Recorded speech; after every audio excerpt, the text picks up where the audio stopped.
이 시간 같이 또 성령의 역사 계속해서 보겠습니다. 잠깐 처음 보면은 성경의 역사를 통해 나타난 성령의 독특한 역사 어떤 것이 있냐 하면서 쭉 바라봤습니다. 특별히 교회에서 나타나는 성령의 역사에서 우리는 초점을 둡니다. 그래서 하나님 말씀에서 우리 성령은 우리에게 능력을 주시는 분으로 이렇게 설명되어 있습니다. 특별히 구약에서 많은 하나님이 쓰신 사람들을 통해서 하나님께서는 그 능력을 감히 보통 인간들이 상상할 수도 없었던 그런 능력을 또 지도력을 또 많은 것을 주셨고, 심지어는 성막의 기구를 만들도록 지혜도 주시고, 더 나아가 그런 능력으로 하나님께서 메시아를 보내서 메시아를 통해서 하나님께서 일하시겠다라는 약속도 있었다고 지난 시간에 구약시까지 배웠는데, 제가 잠깐 그 신약을 건너뛰었어요.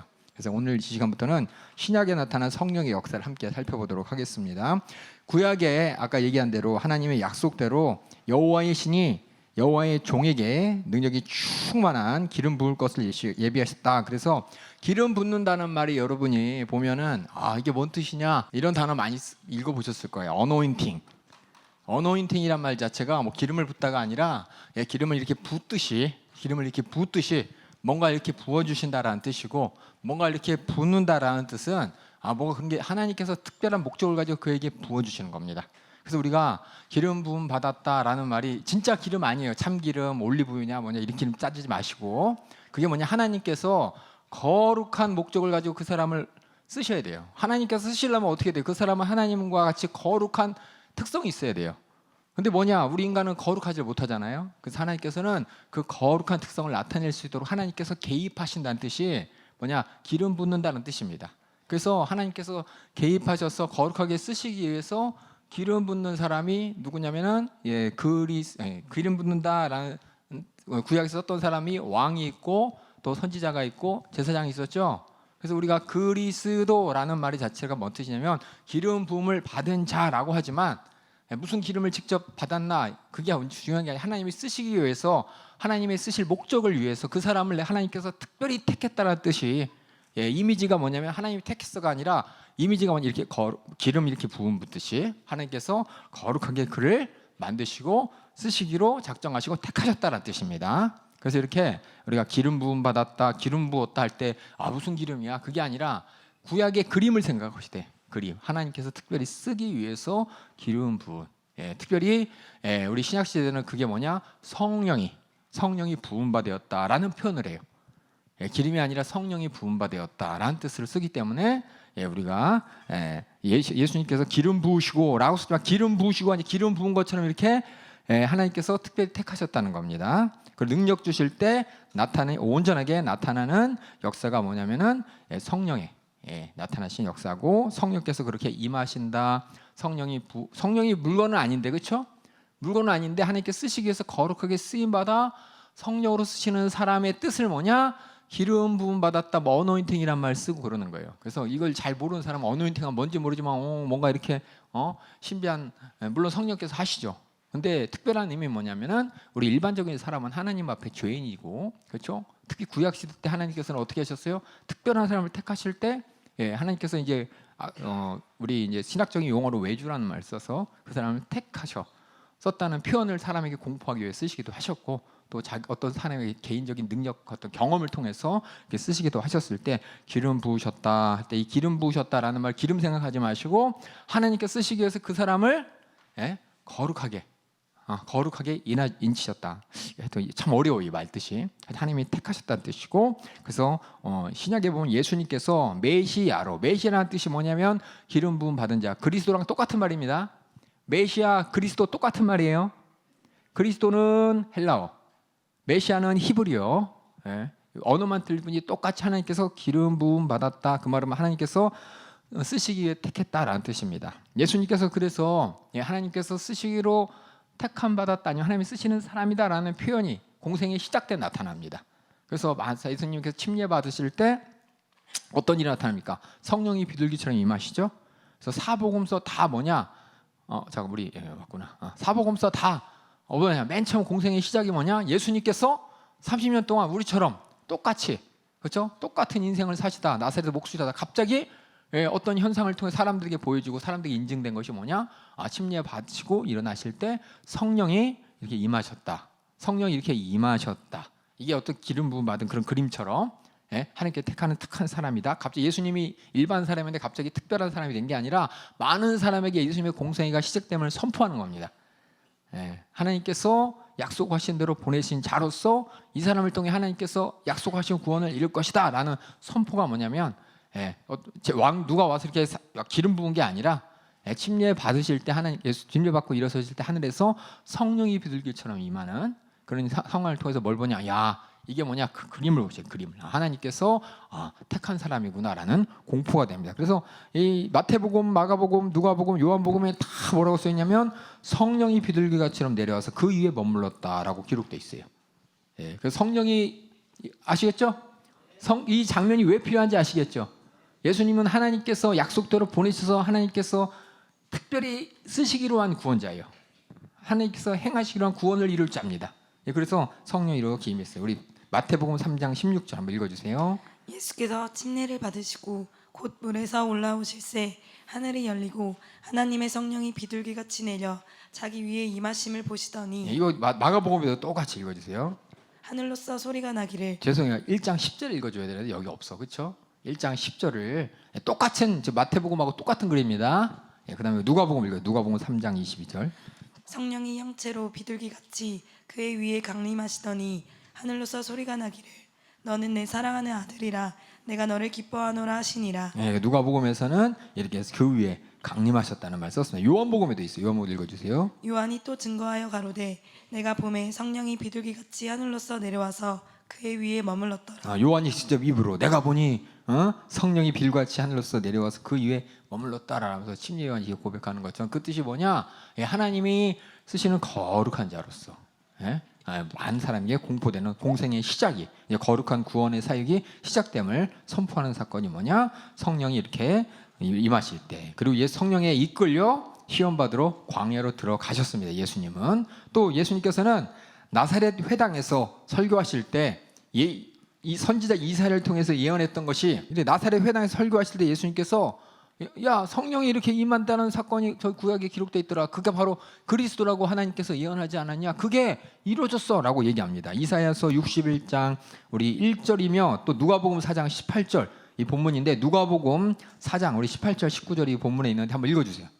주의 성령이 내게 임하셨으니 이는 가난한 자에게 복음을 전하게 하시려고 내게 기름을 부으시고 나를 보내사 포로된 자들에게 자유를, 눈먼 자에게 다시 보게 함을, 전파하여 눌린 자를 자유케 하고 주의 은혜의 해를 전파하게 하려 하심이라 하였더라. 그 고난받는 종, 또 그리스도의 사명 가운데 하나가 성령이 내게 임하셨으니 라는 1인칭 언어를 사용해서 성령이 임하심으로 그가 하는 일이 뭐냐? 가난한 자에게 복음을 전하시며 또 이렇게 기름을 부으시고 라는 말이 특별히 택하셨다는 그 그리스도로서 나를 보내서 포로된 자에게 자유를, 눈먼 자에게 다시 보게 함을, 전파하여 눌린 자를 자유케 하고 또 주의 은혜의 해를 전파하게 하려 하심이니라 라면서 그 구원을 이루실 분이 뭐냐?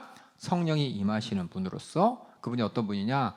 그리스도라는 뜻이에요. 그리스도. 기름 부음 받았다라는 내게 기름을 부으시고 그래서 그리스도의 사명을 감당하시는 나라는 1인칭을 통해서 바로 예수님께서 하실 일이 바로 가난한 자의 복음을 전할 것이요, 또 포로된 자에게 자유를 줄 것이요, 눈먼 자에게 다시 보게 함을 또 전파해서 자유와 또 은혜를 전파하게 하는 것이다 라고 예수님이 말씀하신 것처럼 이렇게 성령이 임하는 것이 뭐냐? 구약에 많은 하나님이 쓰셨던 사람처럼 이제 400년, 지난번에 얘기했네요. 400년 동안 얘기했죠? 400년 동안 아무런 정말 일이 없었을 때 말했나? 안 했죠? 하도 제가 많이 해서 구약 선지자의 예언이 끝난 지 400년 후에 예수님 오셨을 때 그 예수님께서 이제 그리스도로 그들이 기다리던 하나님이 쓰실 구원자로서 하실 일이 무엇이었는지를 예수님께서 회당에서 이사야서 61장 1절 읽으면서 이 일이 이루어졌다고, 그게 바로 나다 이렇게 말씀하십니다. 그래서 예수님께서는 그렇게 예언대로 성령의 능력으로 말씀으로 귀신을 쫓아내시면서 진정한 자유와 진정한 은혜를 선포하시고 보여주셨습니다. 그리고 예수님이 사역 가운데 성령이 어떻게 설명되냐? 하나님이 주신 최고의 복으로 설명합니다. 우리 요한복음 3장 우리 34절 35절 이게 뭐냐면 침례 요한이 자기 제자들한테 얘기하시는 거예요. 예수님을 소개하면서 설명하면서 하는 것 같아요. 한번 요한복음 3장 34절 35절 읽어주세요. 하나님의 보내신 이는 하나님의 말씀을 하나니 이는 하나님의 성령을 한량없이 주심이니라. 아버지께서 아들을 사랑하사 만물을 다 그 손에 주셨으니 그러니까 최고의 축복이 뭐 권세와 능력 있지만 성령을 한없이 주심으로 말미암아 하나님의 쓰시는 사람이라고 그 권세가 있기 전에 하나님이 쓰시는 사람의 증표로 성령을 한없이 주시는 것이 바로 하나님이 예수님이 사역 중에 주신 복이라고 이렇게 설명하고 있습니다. 그다음에 예수님의 나타난 이런 사역, 성령의 역사를 잠깐 읽어봤다면 예수님은 제자들에게 사역 중에 여러 가지 모양으로 능력이 나타날 것을 또 성령으로 그렇게 능력이 임할 것을 말씀하셨어요. 그래서 기적을 행할 수 있는 능력, 영적 은사를 주시고 큰 권능으로 담대하게 말씀 전하는 이것이 바로 성령께서 하시는 일이라고 설명하시고 성령이 하시는 능력이라고 얘기했습니다. 성경은 성령이 말씀하심을 스스로 증거합니다. 우리가 하나님의 말씀을 전하는 것이 성령께서 하시는 역사라고 사도행전 1장 8절 우리가 다 알고 있죠? 한번 읽어보겠습니다. 시작. 오직 성령이 너희에게 임하시면 너희가 권능을 받고 예루살렘과 온 유다와 사마리아와 땅끝까지 이르러 내 증인이 되리라 하시니라. 그래서 권능을 받고 권능에 집중하지 마시고 그 권능을 통해서 바로 예수님의 증인이 될 수 있도록, 그래서 예수님의 복음을 전하는 일을 위해서 성령께서 우리에게 예수님께서 임하실 것이라고 약속하시고 그 성령께서 우리를 통해서 바로 하나님의 뜻이 복음이 무엇인지 말하게 하시는 일이랍니다. 그리고 성령께서 하시는 이런 말씀을 전하시면서 또 우리의 기도가 정말 하나님께서 응답하실 만한 기도로 만들어 주십니다. 그래서 믿는 자들의 기도 생활 가운데 기도의 능력도 주시고 그 기도가 유효하게 만들어 주십니다. 로마서 8장 26절 읽어주세요. 이와 같이 성령도 우리 연약함을 도우시나니 우리가 마땅히 빌바를 알지 못하나 오직 성령이 말할 수 없는 탄식으로 우리를 위하여 친히 간구하시느니라. 그렇다고 성령께서 다 기도해 주세요, 난 아무것도 안 할래요, 그러면 안 됩니다, 여러분. 그렇죠? 어떤 분들은 나보다 성령님이 지혜 있으시고 지식 있으니까 나는 그냥 방언으로 기도하면 되지. 이 방언은 믿지 않는 자들을 위해 주신 하나님의 표적이에요. 그렇다고 해서 내가 믿으니까 방언 필요 없어, 이건 아니고, 이건 뭐냐면 먼저는 하나님께서 일하심을 많은 사람에게 경험케 하여 주시기 위한 하나님의 은사인 것이고, 더 나아가서 이것이 그냥 무조건적으로 우리가 기도할 때 방언 기도만 하면 돼. 물론 방언으로 기도 많이 해야죠. 근데 우리가 기도할 내용이 한정돼 있고 생각이 안 날 때 방언으로 하는 거지, 내가 닥친 기도할 사정이 있으면 그 기도할 내용을 가지고 하나님께 기도해야 됩니다. 왜냐하면 기도는 뭐냐면 인격적인 거예요. 이방 신들의 종교의 기도는 뭡니까? 듣던 안 듣던 그냥 내 사정만 뒤잡다 얘기합니다. 이거 해주세요, 저거 해주세요, 그렇죠? 자기 중심적이에요. 하지만 우리의 기도는 하나님 중심적입니다. 그 말은 뭐냐면 하나님을 모르는 사람은 자기 중심적으로 하나님한테 이것 해달라 저것 해달라 자기 손한테 바라는 게 다지만, 우리의 기도는 하나님이 누군지 알아요. 하나님이 원하시는 게 뭔지를 알아요. 하나님께서 주실 것이 뭔지 압니다. 그래서 우리는 그것을 알기 때문에 하나님 앞에 이거 주실 거 맞죠라고 기도하는 겁니다.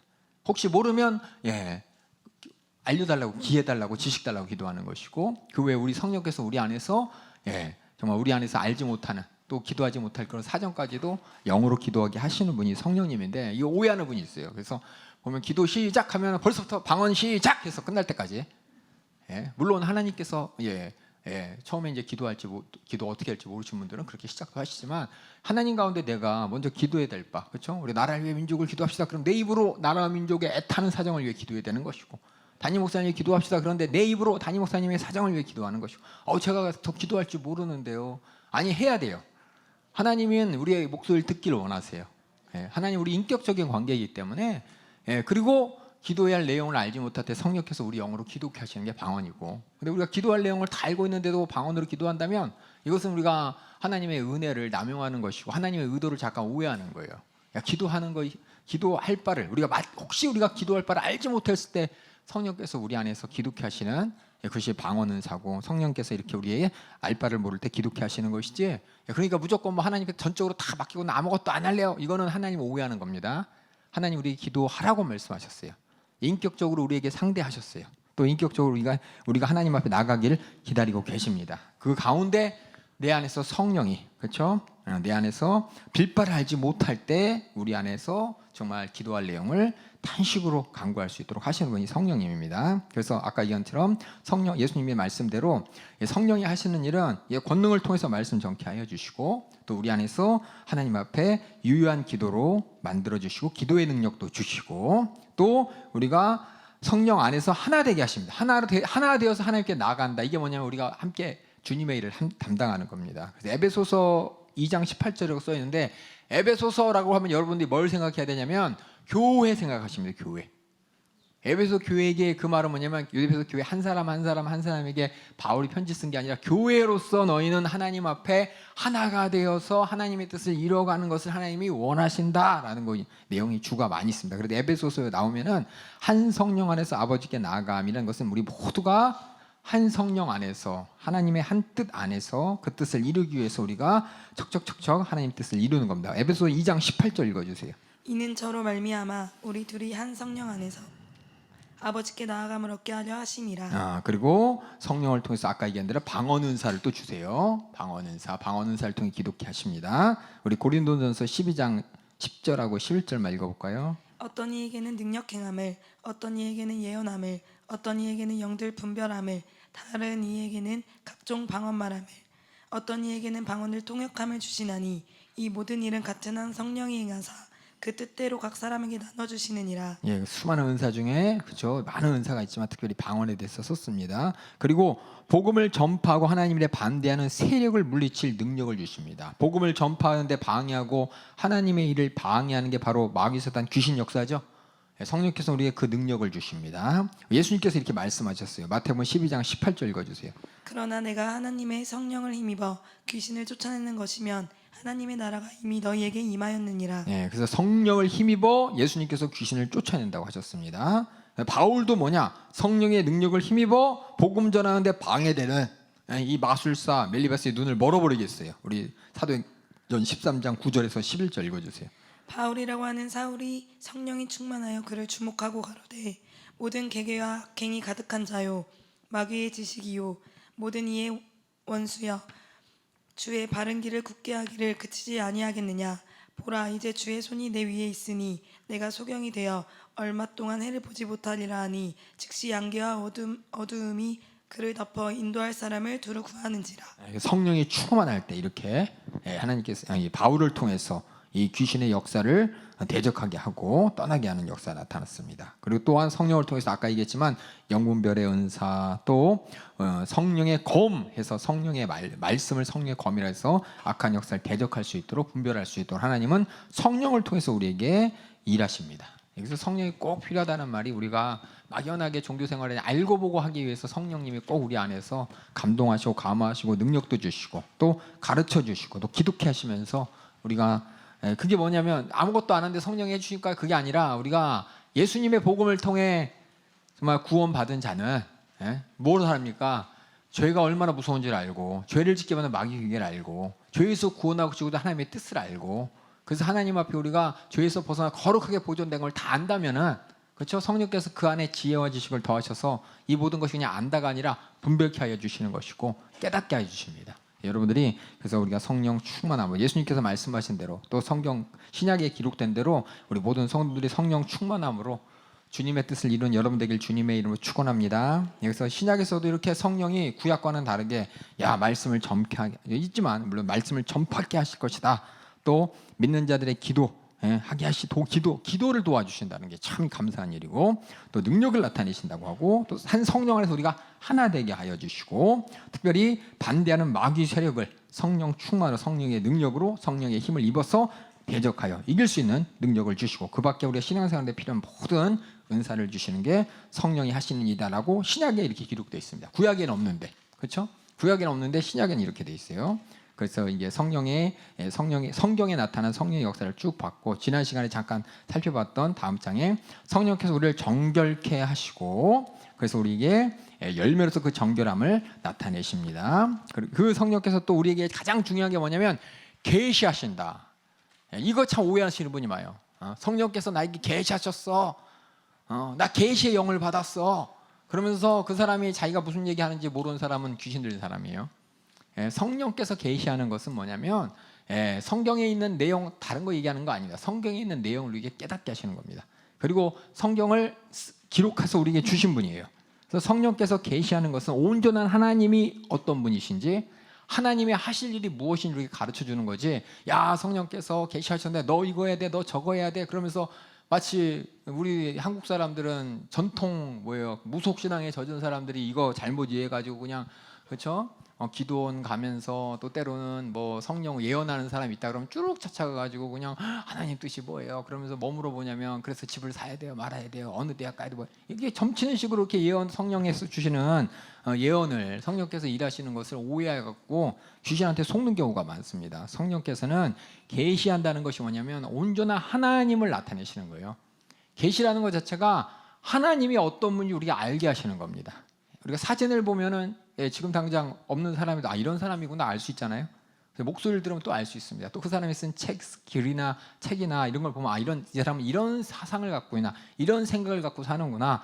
우리가 그 사람을 직접 대면하지 않더라도 우리가 목소리를 보니까 그 사람이 말하는 걸 보고, 그렇죠? 그 사람의 어떤 얘기를 들으면서 또 때로는 그 사람의 목소리, 보이지 않지만 목소리를 통해서 또 글을 통해서 또 사진들을 통해서 그 사람이 이런 걸 좋아하는 사람이구나, 얼굴 표정이 이렇구나, 이렇게 아는 것처럼 눈에 보이지 않지만 하나님께서는 성령을 통해서 자기 자신이 실제하심을 계시하시고 또 하나님의 뜻, 우리 인간을 향한 뜻이 무엇인지 계시하십니다. 그래서 계시다 그러면 하나님에 관계된 거예요. 예? 하나님께서 하실 일을 가르쳐 주시는 거지. 예? 우리가 앞으로 어떻게 되느냐 그거 바라보면서 우리가 그래서 뭐 해야 돼가 아니에요. 하나님의 구속의 계획을 알았을 때 내가 이거겠구나 깨달아지는 거지. 하나님의 구속 계획도 싹 없고 하나님께서 우리에게 하나님이 어떤 분이도 상관없이 대짜고짜 그래서 나 뭐 해야 돼? 하나님이 안 알려줘? 그럼 그건 잘못된 계시라는 겁니다. 그래서 계시, 성령께서 하시는 계시, 하나님이 보여주신 계시는 하나님이 어떤 분이냐, 하나님이 하시고자 하는 일이 무엇이냐, 하나님 중심으로 나타내는 것이지 그거 하나도 없이 그냥 다른 거, 하나님이 누군지도 궁금하지 않고 하나님 뭐 하실지도 나를 향해 뭘 원하시는지도 하나도 없이 그냥 내가 뭐 해야 돼? 그래서 나는 어떻게 해야 돼? 이것만 물어보면서 성령께 구하면 그건 대답받는 게 아니에요. 성령은 그렇게 계시하는 분이 아니라는 겁니다. 그래서 성령이 계시하는데 특별히 선지자들과 사도를 통해서 하나님이 자기 자신을 나타내시고 그걸 기록하셔서 성경을 기록하셨죠. 우리 봄학기에 성경에 대해서 잠깐 강의했었는데 그때 했던 거 여러분 유튜브 통해 참고해 보시면 좋을 것 같아요. 그래서 먼저는 선지자 사도들을 통해 계시하셨던 그 계시의 내용이 뭐냐면 첫 번째는 하나님의 실존을 증거하십니다.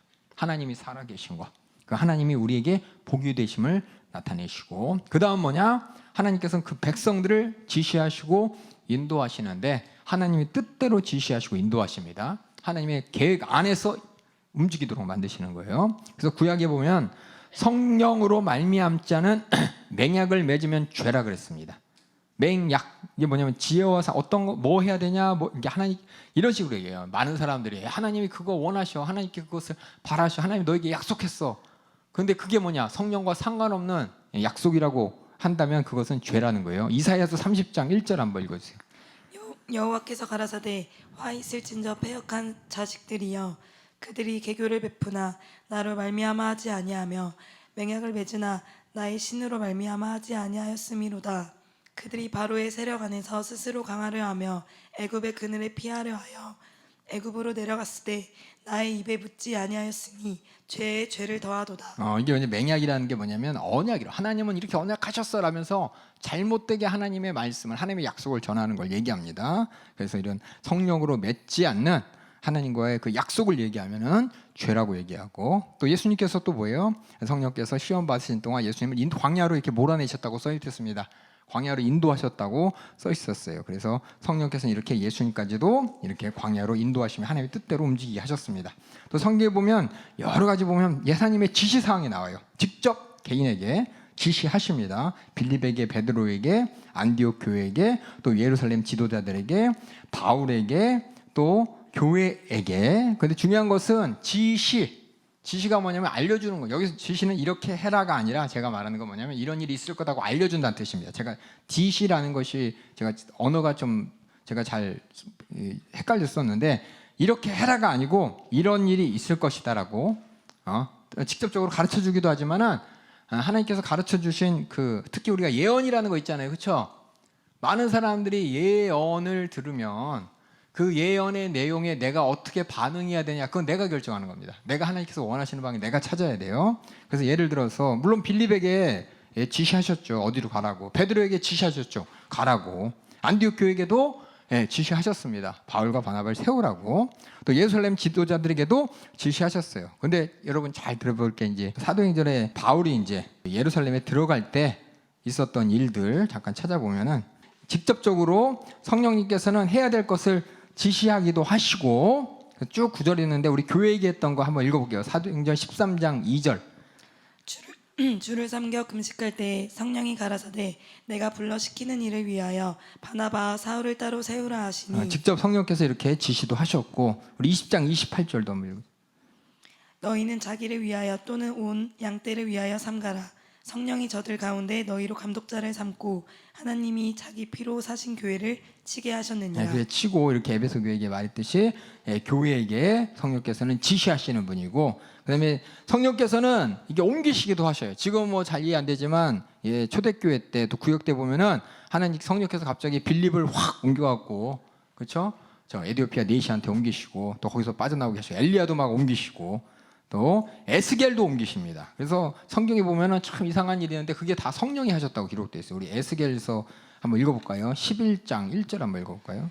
때에 주의 신이 나를 들어 데리고 여호와의 전 동문 곧 동양한 문에 이르시기로 본즉 그분에 25인이 있는데 내가 그 중에서 아술의 아들 야사냐와 분하야의 아들 블라다를 보았으니 그들은 백성의 방백이라. 여기 뭐 에스겔이 계속 고백해요. 환상 가운데 성령께서 주의 신이 바로 성령입니다. 성령이 자꾸 이렇게 옮기셨다고 이렇게 얘기를 하고 우리 왕하 2장 6절이 이게 누구지? 엘리야죠. 엘리야도 이제 우리가 잘 알다시피 여호와의 신이 이렇게 들어다가 던지는 사건, 엘리사를 들어다 던지는 사건을 봅니다. 우리 왕하 위에 있는 거 2장 16절 한번 읽어주세요. 가로되 당신의 종들에게 용사 50인이 있으니 청컨대 저희로 가서 당신의 주를 찾게 하소서.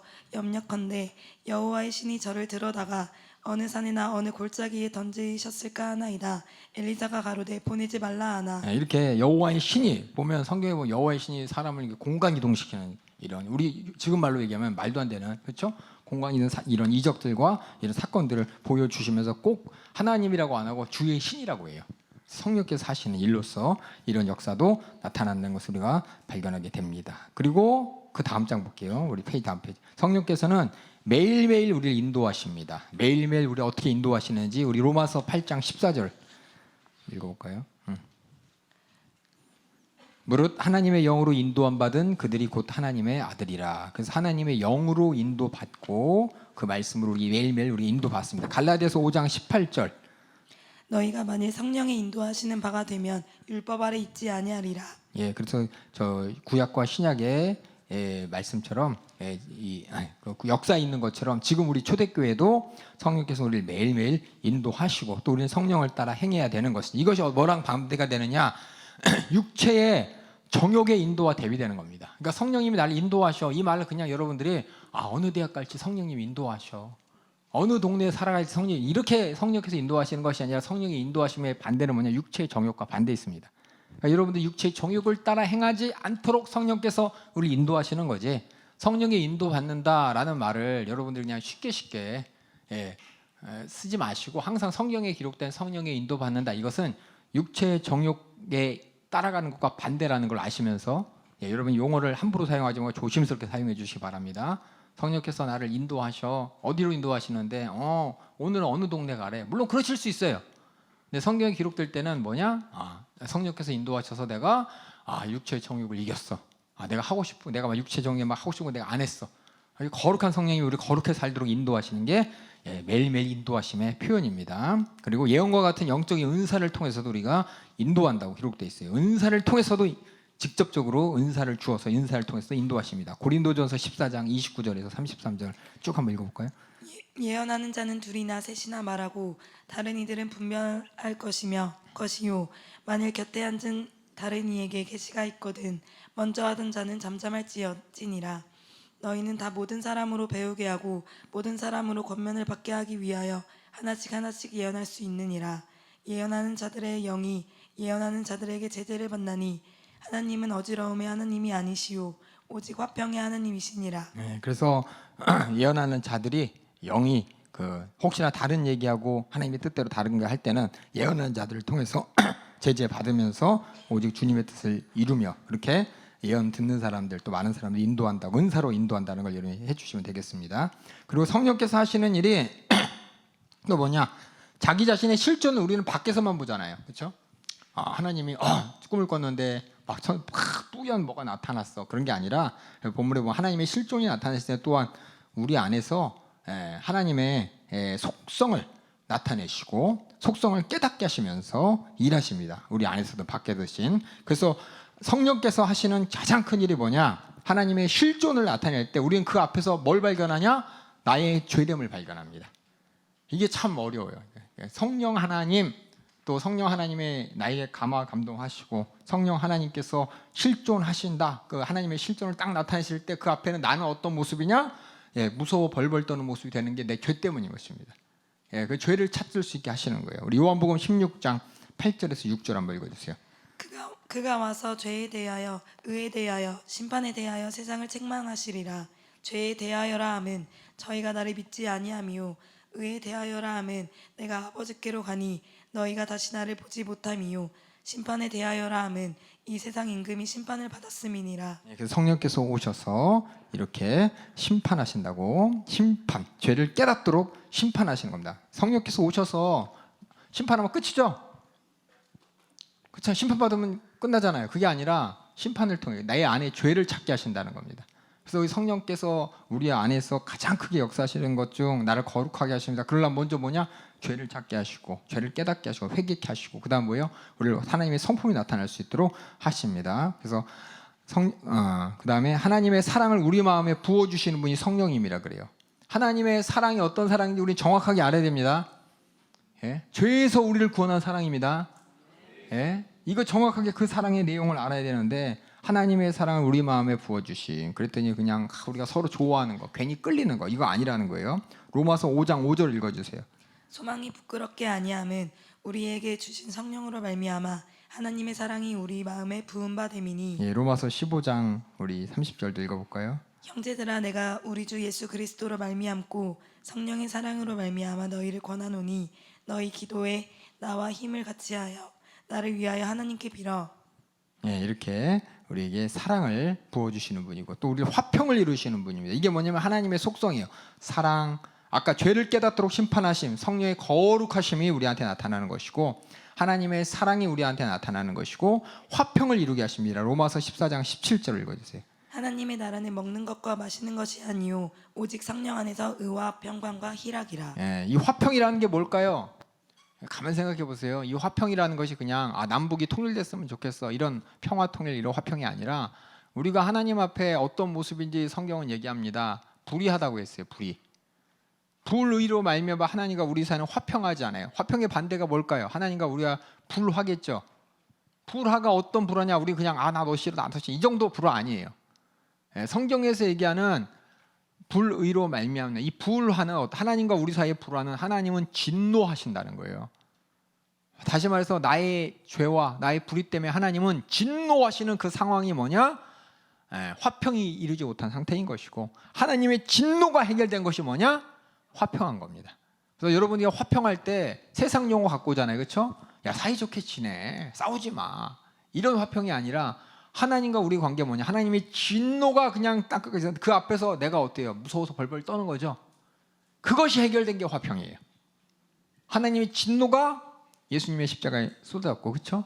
우린 예수 그리스도의 피로 말미암아 죄의 사함 받아서, 그렇죠? 하나님의 진노의 대상이 아닌 이제는 사랑받는 대상이 된 그것이 뭐냐? 화평한 거예요. 화평한 거. 그러니까 여러분들이 성경에 나타나는 화평을 국어 사전에 있는 화평 가지고서 우리 평화하고 문제가 없고 서로 그냥 잘 지내고 이게 아니야. 하나님과의 화평은 그 화평 이전에 뭐가 있었냐? 하나님의 진노가 있었다는 겁니다. 그 진노가 해결됐다는 거예요. 무슨 말씀인지 아시겠죠? 우리 어머니가 저도 맨날 얘기하지만 제가 어머니가 잘못하면 어머니한테 혼날 거 생각하면 두근두근해요. 무서워요. 그렇죠? 엄마가 그냥 좀만 봐도 걱정이 막 갖고 아무리 엄마가 잘해줘도 혼날 일 있으면 이제 혼날 때를 생각하면서 막 가슴이 두근두근거리고 안 넘어가고 막 괴로운데 그렇죠? 그 문제가 해결돼서 이제 혼날 일이 없어졌어요. 어머니의 진노가 사라졌어. 그럼 괜히 엄마 옆에서 그냥 치마 붙들고 늘어지고 막 이러면서 이게 두렵지 않은 거죠, 그렇죠? 이게 뭐냐? 진노가 해결되고 화평. 이게 뭐냐? 성령을 통해서 우리에게 그 화평이 이뤘다는 것을 우리가 경험케 하십니다. 그리고 또한 성령의 열매를 통해서 우리가 하나님과 같은 속성. 우리는 다시 말씀드리지만은 이게 왜 가능하냐면 우리 인간은 하나님의 형상의 모양에 따라 지음받았습니다. 예, 그게 어떤 외모가 아니라 하나님의 인격과 성품이에요. 예, 하나님의 인격과 성품대로 우리가 인격적인 존재로 살도록 창조되었는데 마귀에게 속아서 죄에 들어가면서 마귀 종되면서 그 인격과 성을 다 잃어버려서 미워하고 싸우고 정욕대로 살고 이게 이제 마귀의 속성이거든요. 근데 여기서 우리 뭐냐? 죄사함 받고 그다음에 성령께서 임하시면 원래 하나님이 우리를 지으셨던 모습 그대로 하나님의 이미지를 따라 놨으니까 우리를 통해 하나님의 뭔가가 보여줘야 되잖아요. 나타나야 되잖아요. 그게 뭐냐? 성령의 열매를 통해서 우리 안에서 하나님의 성품을 나타내는데 성령의 열매 9가지죠. 9가지만 있나요? 예, 언어가 그냥 9가지로 설명한 거예요. 느리자면 한없이 더 느릴 수 있겠죠. 그렇죠? 간단하게 하나면 선하시다. 또 거룩하시다. 나도 거룩하니 너희도 거룩하라. 이렇게도 말씀하실 수 있어요. 근데 그것을 성품이니까 그렇죠? 추상적인 그 상황이잖아요. 그렇죠? 추상적인 어떤 성품이라든지 성격이라든지 이런 것들이 물론 억지로 뭐지? 그 MBTI인가요? 그걸 통해서 16개로 막 나눌 수 있지만 그게 아니라 여러 가지 또 다방면청을 우리가 알 수 있는 거잖아요. 그처럼 성령의 열매, 하나님의 성품을, 속성을 우리가 나타낼 수 있도록 성령은 우리 안에서 하나님을 나타내십니다. 이 밖에 하나님은 진리로서 또 지혜를 주시고 위로하시고 이 위로가 인격적인 위로가 아닙니다. 죄에서 우리를 구원하시고 또 수많은 고난과 핍박 가운데 주신 위로입니다. 또 자유를 주시고 의, 소망, 양자됨의 인식 하나님의 자녀된 나에게 확신을 주시고 하나님의 영광을 우리가 또 나타낼 수 있도록 또 하나님 우리 모두가 하나 될 수 있도록 능력일 수 있도록 하시는 이 모든 것들이 뭐냐? 하나님이 실존하시다는 증거로서 우리 안에서 나타나시는 거예요. 그래서 우리는 뭐냐? 원래 인간이 하나님의 성품을 나타내는 거예요.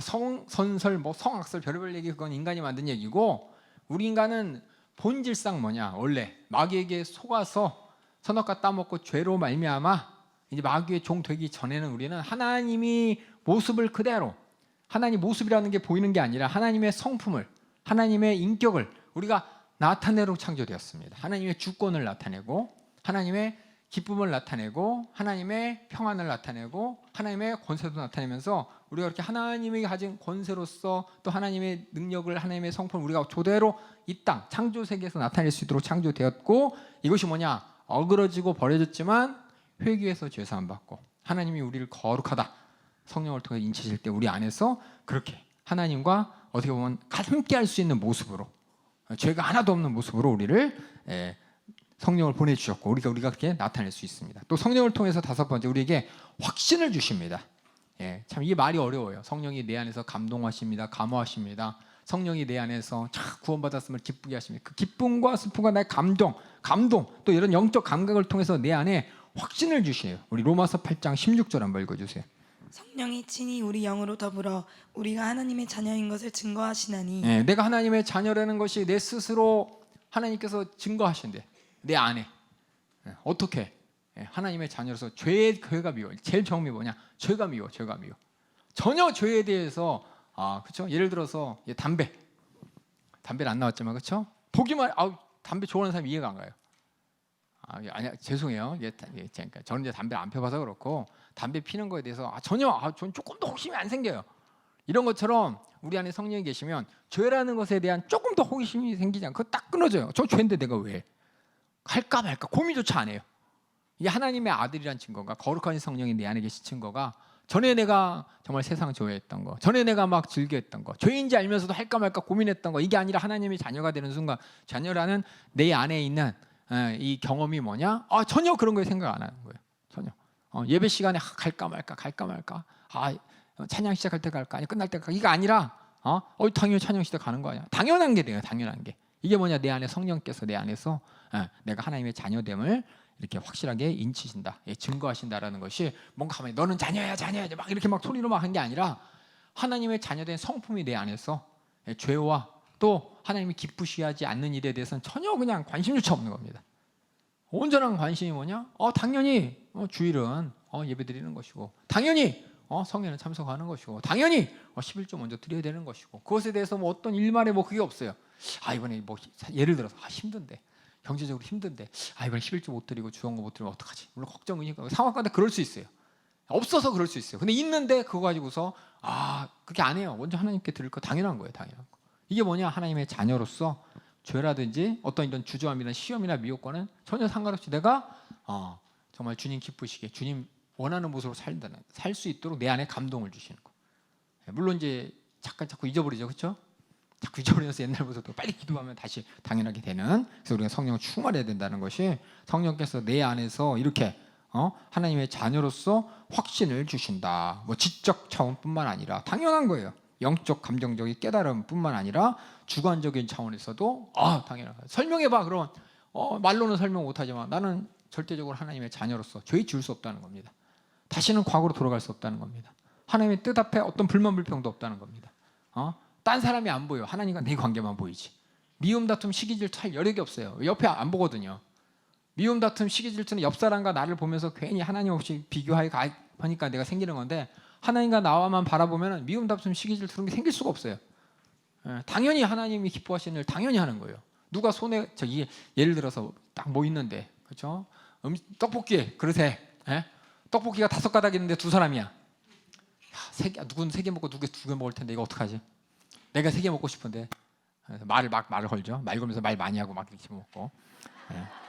제가 그래서 그래요. 제가 옛날에 이게 막 이렇게 잔머리를 굴려가면서 이게 뭐냐면 내 안에 그거잖아요. 손해 안 보려고 이득 보려고 잔머리 막 쓰는 거잖아요. 그럴 필요 없어요. 그런 생각이 안 드는 거죠, 그렇죠? 2개를 먹던 3개 먹던 내가 1개 먹고 저 사람이 4개 먹던 내가 막 기쁨으로 막 간증하면서 1개 먹던 안 먹던 뭐 상관없어요. 하나님과 나와의 관계가 돼 있으면. 근데 하나님 관계가 딱 끊어지면 옆 사람 보면서 내가 이거 돈을 반반 내야 돼. 내가 반도 못 먹었는데 내가 반을 왜 내? 그렇죠? 나는 모여가지고 먹지도 않았는데 왜 n분의 1을 해? 이게 이제 뭐냐면 내 마음속에 내 머릿속에 하나님과의 관계보다 옆 사람과의 관계를 본다는 증거인데 성령께서는 우리 안에서 뭐냐? 하나님과의 관계 가운데 이런 것들이 전혀 안 보이게 되는 거. 이게 바로 성령께서 우리 안에서 깨닫게 하시는. 그러니까 이게 다가 아니라 이런 경우 있다는 걸 제가 소소하게 한번 말씀드렸습니다. 우리 한번 로마서 8장 16절 읽어주세요. 성령이 친히 우리 영으로 더불어 우리가 하나님의 자녀인 것을 증거하시나니 요한일서 3장 24절도 그의 계명들을 지키는 자는 주 안에 거하고 주는 저 안에 거하시나니 우리에게 주신 성령으로 말미암아 그가 우리 안에 거하시는 줄을 우리가 아느니라. 그다음에 죄에 대해서 용납하지 않고 내 안에서 주님 생각만 하기 때문에 성령께서 그렇게 깨닫게 하십니다. 요한일서 4장 13절 읽어주세요. 그의 성령을 우리에게 주심으로 우리가 그 안에 거하고 그가 우리 안에 거하시는 줄을 아느니라. 뭐 고민할 필요가 없어요. 해야 돼 말아야 돼. 그냥 당연히 하나님께서 기뻐하시는 걸 해야 되는 것이고 당연히 하나님의 싫어하는 건 안 하는 거. 이것 가지고 뭐 우왕좌왕하거나 그럴 필요도 없는 게 이게 뭐냐? 우리 안에서 확신을 주시는 성령의 역사입니다. 그 다음에 또 성령께서 우리에게 가르치시고 또 이렇게 조명하신다는 것은 밝히 알려주신다는 거예요. 그래서 요한복음 14장 26절 우리 보혜사 성령이 보내시면 읽어주세요. 보혜사 곧 아버지께서 내 이름으로 보내실 성령 그가 너희에게 모든 것을 가르치시고 내가 너희에게 말한 모든 것을 생각나게 하시리라. 제자들에게 예수님께서 그래서 뭐냐 성경에 복음서에 자세히 기록된 것들 예수님과의 말과 예수님과 나눴던 대화들 자세히 기록돼 있고 또 그 심정과 마음까지도 우리가 알죠. 예수님이 하신 말씀 말고도 예수님께서 뭘 하는지 알게 하시는 분 그게 보혜사 성령님이십니다. 그 다음에 16장 13절 밑에 안 나왔네. 말고 12장 12절 누가복음 12장 12절 마땅히 할 말을 성령이 곧 그때 너희에게 가르치시리라 하시니라. 그래서 우리가 마지막 때 핍박과 시험이 있을지라 우리는 뭐냐 내 안에 하나님이 나를 위해서 뭘 하셨는지 안다면은 하나님의 시각으로 세상을 바라보게 된다는 게 이게 중요해요. 우리가 자꾸 내 시각을 가면서 이거 뭐야 저거 이 사람 보면서 이거 뭐야 이게 아니라 하나님 시각으로 이렇게 바라봤을 때 하나님이 원하시는 모습이 무엇이냐 내가 참아야지라는 생각도 안 들어요. 내가 내가 나무 부닥칠 필요도 없고 내가 정말 주님이 기뻐하시는 게 무엇인지 하나님 시각에서 보게 하시는 게 뭐냐 성령님이십니다. 그래서 여러분들이 자꾸 하나님을 멀리 보지 마시고 성경을 통해 하나님께서 성경 말씀을 우리에게 왜 주셨나 그 말씀을 하셨을 때 하나님의 심정이 무엇인가 우리가 이제 나이가 들으면은 옛날에 어머니 아버지가 그때 왜 그렇게 말씀하셨는지 깨닫게 되잖아요. 어렸을 때는 몰랐어요. 매 엄마는 공부만 하라 그러고 내가 하고 싶은 거 못하게 하고 맨 그냥 친구들하고 쏟아르지 말라 그러고 나는 친구가 있을 때가 제일 좋은데 엄마는 친구랑 같이 어울리지 말고 집 일찍 오고 늦게 다니지 말고 그런 건데 왜 했나 싶은데 커 보니까는 어머니 말이 다 맞아요. 그렇죠?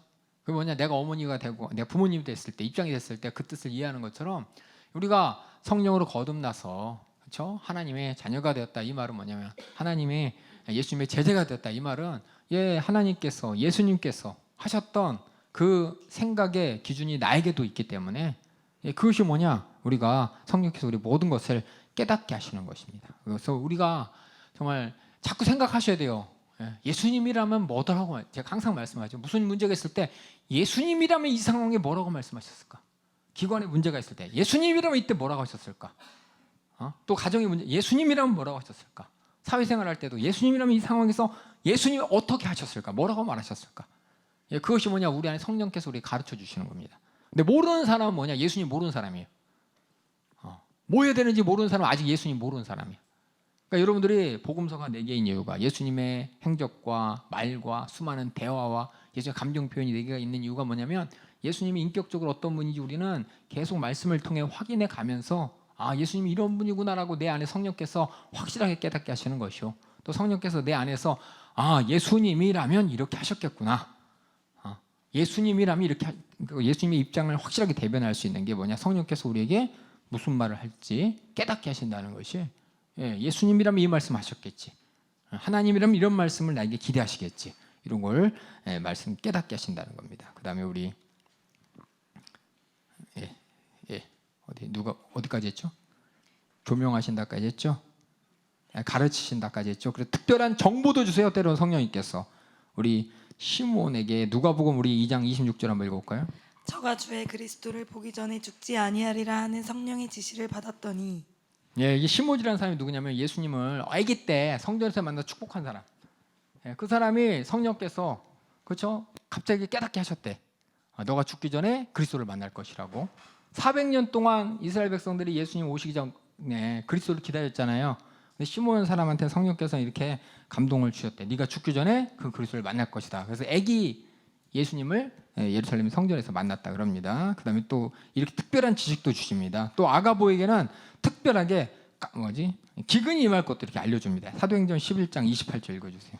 그 중에 아가보라 하는 한 사람이 일어나 성령으로 말하되 천하가 크게 흉년 들리라 하더니 글라우디오 때에 그렇게 되니라. 이렇게 특별한 지식도 주십니다. 근데 이거는 하나님이 원하실 때 하는 거지 우리가 나도 알려주세요 해서 내 마음대로 되는 게 아니에요. 성령께서 또 바울에게도 하나님께서는 특별한 정보도 주셨죠. 우리 사도행전 우리 21장 11절 우리에게 와서 바울의 띠를 가져다가 자기 수족을 잡아매고 말하기를 성령이 말씀하시되 예루살렘에서 유대인들이 이같이 이 띠 임자를 결박하여 이방인의 손에 넘겨주리라 하거늘. 그래서 성령께서 정보를 주신 거예요. 그렇죠?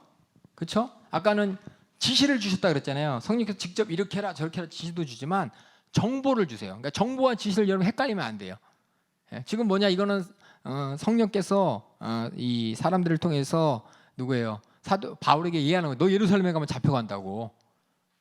그럼 뭐예요? 우리 생각은 뭐 이게 지시인가? 가지 말아야겠다. 위험하다고 하나님이 가르쳐 주니까 가면 안 되겠다. 지시로 알아듣는 사람 있지만 이게 정보. 바울은 정보를 알았죠. 그럴지로 난 가야겠다고. 안다. 그럴지로 난 가야 된다고. 이게 뭐냐? 정보와 지시의 차이예요. 그러니까 어떻게 구별해요? 하나님 뜻이 무엇인지 우리가 잘 든다면은 그 말씀을 통해서 내 마음 단단히 준비할 수 있도록 하나님께서 정보를 주시는 것이냐 아니면 가지 말라고 하는 것이냐 하나님의 깊은 뜻이 무엇인지 성령께서 깨닫게 하신다면은 정보를 듣고 하나님 일 하는 것이고 지시를 들을 때도 지시대로 행하는 것이고 근데 대부분 뭐냐면 지시는 뭐냐면 내가 꼭 보면 육신이 하기 싫은 거 하시라 그러더라고요.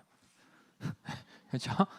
그렇죠? 정보는 뭐냐면 어려움 힘든 거 있으니까 너 각오하라는 것이고 여러분들이 정말 하나님의 깊으신 뜻이 무엇이냐 먼저 내가 천국 가는 것이고 예수 그리스도의 복음을 전하는 것이고 그 일에 대해서 하나님이 주시는 지시와 정보를 잘 분별해서 하나님 뜻을 잘 분별할 수 있길 부탁드리겠습니다.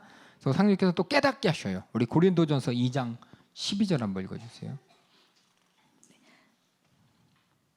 우리가 세상의 영을 받지 아니하고 오직 하나님께로 온 영을 받았으니 이는 우리로 하여금 하나님께서 우리에게 은혜로 주신 것들을 알게 하려 하심이라. 예, 그리고 14장 우리 2장 14절 15절도 읽어주세요. 육에 속한 사람은 하나님의 성령의 일을 받지 아니하나니 저희에게는 미련하게 보임이요 또 깨닫지 못하나니 이런 일은 영적으로라야 분별함이니라.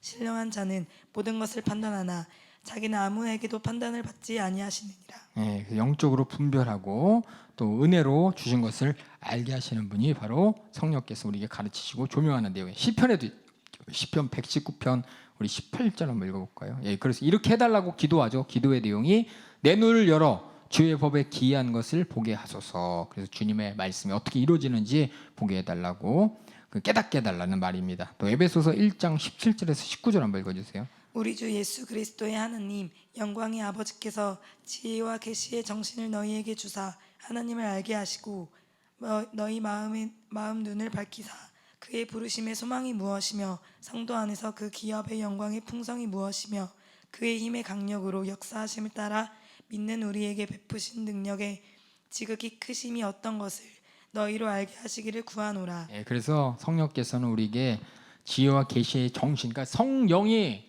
구약에서는 주의 신이라고 되어 있고요. 신약에서는 정신이라는 말로 이렇게 해석되기도 해요. 그래서 여러분 참 이 어렵죠. 영과 정신 이게 다른 것 같죠? 영과 정신은 뭔가 다른 것 같죠. 영이면 뭔가 인격적인 것 같은데 정신은 뭔가 뭐예요? 어떤 이제 뭐라 그러죠? 정신의 어떤 분위기 아니면은 어떤 선동 아니면은 안 하면 안 될 것 같은 마음 뭐 이런 거 같잖아요. 그래서 성령이란 성령, 거룩한 영이 영어로 홀리 스피릿이라고 그러는데 스피릿 자체가 영이란 뜻도 있고 정신이란 뜻도 있고 또 구약에서는 신이란 말도 씁니다. 이걸 가지고 그럼 뭐야? 우리는 뭐냐?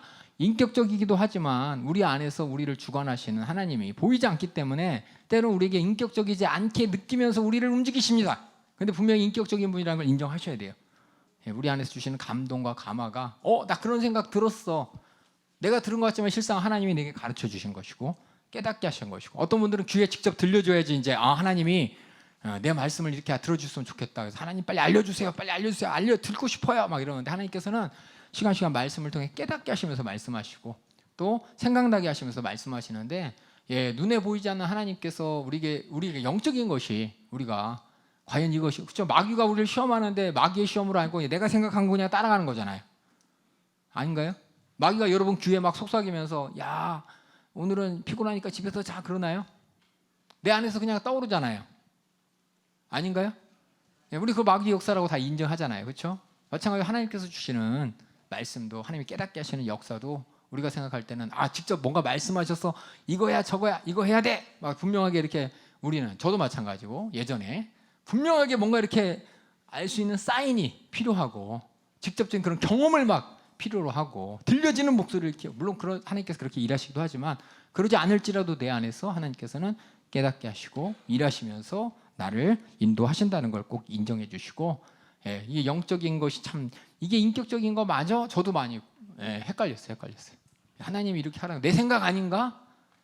내 생각이 아닌가? 내 생각이 남 억지로 어쩔 수밖에 할 수 없는 거 아닌가? 뭐 이런 생각도 많이 들지만 그런 상황 가운데 하나님께서는 우리 인도하시고 깨닫게 하실 때 그 나중에 결과를 통해 알 수 있고 더 나아가 우리가 그런 것을 헷갈리지 않게 해서 우리는 항상 기도해서 성령 충만해야 되는 것이 내 안에서 어떤 생각이 떠오르고 어떤 하나님의 말씀이 들려질 때 그것이 정말 하나님 말씀으로 하나님께서 분별케 하시는 역사로 내가 기억하기 위해서는 항상 말씀하고 말씀을 잘 들어서 하나님의 뜻이 무엇인가 계속해서 확인해야 되는 것이고 또 기도해서 성령 충만해야 되기 때문에 우리 교회는 오직 예수, 오직 말씀, 오직 기도 있죠? 오직 성령, 그렇죠? 이것이 그냥 오직이라는 것이 그냥 원래 그런가 보다가 아니라 여러분이 잘 신앙생활 하시면서 깨달아 가시면서 특별히 기도에 대해서 강조하는 그 이유를 여러분이 잘 알아주시기 바랍니다. 기도라는 것이 참 어떻게 하나님께서 하신 역사를 보면은 어떻게 이렇게 일어나지? 우연 같아요. 근데 하나님은 그렇게 하지만 확실해요. 확률이 아니에요. 확률. 어떤 사람은 확률적으로 뭐 이런 일을 그냥 하나님이 하셨다 신이 하셨다 그냥 둘러대는 거 아니야? 로또 당첨된 거 보니까는 야 이거 하나님께서 은혜 주셨나 축복 주셨나 어떻게 특별한 거 아니야? 뭐 하나님 그러실 수도 있어요. 근데 아닌 것 같고 그럴 수도 있고 우리 이 모든 것을 그냥 그 로또 당첨됐다라는, 어떻게 보면 뭐가 잘 됐다라는 그 사건만 보는 게 아니라 그 이전에 하나님께서 내게 주신 여러 가지 말씀들을 기억하고 이후에 나타나는 모든 현상을 보면서 여러분이 판단을 할 수가 있습니다. 예. 제가 얼마 전에가 그거 있어요. 저는 9월 11일이 무슨 날인지 아세요? 무슨 날이죠? 예, 미국에서 그쵸? 비행기가 그냥 건물에 쾅 부닥친 날이잖아요. 예. 근데 그게 뭐냐면 저는 사실상 저한테는 하나님이 저를 부르신 사건이거든요. 제가 이제 9월 10일 날 미국에 갔어요. 9월 10일 날 아침에 눈 떴더니 비행기가 막 건물에 부닥쳤어요. 예, 그래갖고 미국에서 못 왔어요. 그때 막 비행기 다 동결되고 몇 달 동안 그래가지고 억지로 저는 어쩔 수 없이 미국에 있게 됐어요. 예, 어쩔 수 없이 빨리 와서 해야 될 일이 있는데 빨리 와서 제 미래 준비하고 뭐 준비할 게 있었는데 억지로 거기 있으면서 다 한국에 있었던 일이 다 파토가 났어요, 세상 말로. 그래서 근데 그 일을 통해서 하나님께서는 저는 전혀 신학할 생각 없었는데 신학할 수 있는 길을 열어주시고 지금 이 자리까지 인도하신 게, 어떤 사람은 야 어떻게 그럴 수 있냐 9월 1일 날, 어떤 사람은 그래요. 저한테 막 이런 말도 해요. 아, 목사님 위해서 비행기가 부닥쳐. 아니 그건 아니죠, 그렇죠? 그건 아니에요. 그건 아니지만 하지만 그런 사건이 저한테는 뭐냐, 하나님께서 정말 신학을 할 수 있도록 깨닫게 하시는 사건이고, 하나님이 직접 말씀을 통해서 그날 야 이제 비행기가 부닥치면 너는 이제 한국에 못 돌아갈 것이고 너는 여기서 신학 시작하고 이런 얘기 없었어요. 하지만 지나온 역사라 지나온 이런 상황을 볼 때 그때 하나님께서 인도하여 주셨고 지금까지 인도하셨다고 저는 생각합니다. 이처럼 우리가 단편적인 사건을 가지고 보는 게 아니라 전체적인 앞뒤 문맥과 맥락을 보면서 결국은 하나님이 하셨구나라고 깨닫게 되는 게 우리 인생인 것이고, 그렇다면 그 다음부터는 주님이 하시겠구나 하고 따라가는 게 바로 우리가 성령의 인도받는 것이니, 여러분 이 자리에 있는 게 어쩌다 여기 있느냐, 누가 전도해서 어떻게 보면 가만히 바라보면 하나님이 인도하셨습니다. 우리가 부인할 수 없는 거예요. 그 다음에 또 하나님께서 인도하실 것입니다. 하나님의 뜻을 잘 알고 분별하기 위해서 우리가 그래서 기도하고 계속해서 말씀 들어야 됩니다. 특별히 구약보다는 신약의 성령의 역사에 강조하는 이유가 죄 사함을 받았기 때문에 하나님께서 죄 사함의 보증으로 성령을 주셨는데, 특별히 개인적인 어떤 경험과 체험이 있지만 그거에 대해 근본이 되는 게 교회로서 하나님께서 일하십니다. 그래서 성령께서는 성령 충만하다, 계시 받았다. 그런데 교회 떠나서 혼자 뭔가 하는 사람은 이상한 사람입니다. 나 계시 받았어. 그런데 교회 안에서 신앙생활 안 하고 자기 혼자 뭐 하겠다, 이런 사람 이상한 사람이에요. 성령께서는 우리를 하나 되게 하십니다. 그래서 주님의 일을 협력해서 일하게 하십니다. 특별히 교회 안에서 성령 충만하다, 그 얘기 뭐냐면 교회 질서에 절대적으로 순종한다는 것이지 교회 질서를 벗어난다는 게 아닙니다. 그래서 성령께서는 뭐냐, 주님의 몸된 교회로서 우리 모든 예수 믿는 주님의 자녀들이 하나 되게 하세요. 하나 되게. 이게 제일 큰 거예요. 그래서 많은 분들이 그래요. 나 성령의 계시 받았다. 하나님이 나에게 특별한 은사를 주셨다. 근데 그 특별한 은사가, 나만의 계시가 교회의 어떤 질서를 부정하고 자기 혼자 뭔가 할 수 있다.